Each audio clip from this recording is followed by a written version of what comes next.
I'm currently familiar with JavaScript, Python, C Sharp, Java, Swift, and as far as being comfortable using them, I'm fairly comfortable with Python, fairly comfortable with JavaScript, and comfortable with Swift. I haven't used C Sharp and Java in quite a while. I think it's been a year almost. And as for the rest, I just have been working with them either on personal projects or in the Career Foundry.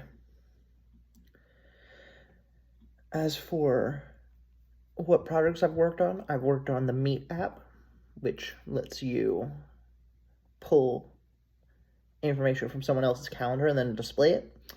A problem I was having with that was I couldn't get it to validate. Turns out my course policy was adding an extra backslash. So we fixed that, and then it was good to go. I've also worked on the MyFlix app. When I first was building that, I had some problems with my database, just because I wasn't being consistent with how I was making it. But once I fixed that, I was all good. And as for how do I find and test bugs in my code, typically I try to run my code after each feature I develop. I don't have much experience with actual testing for development, but I do a bit of my own testing of what I expect to happen. And so I'll go in and I'll test, okay, am I able to display this? Am I able to type in here? Am I able to do this thing? And then with each thing, if I find out I can't, I go back through and I try to find why I can't do that. And I just keep working on it till I figure it out.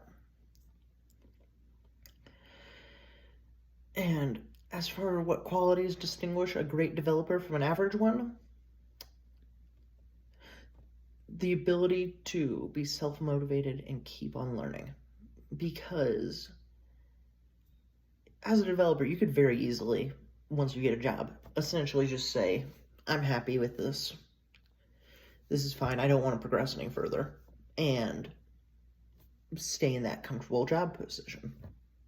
You might move up, you might not, but you can just stay there.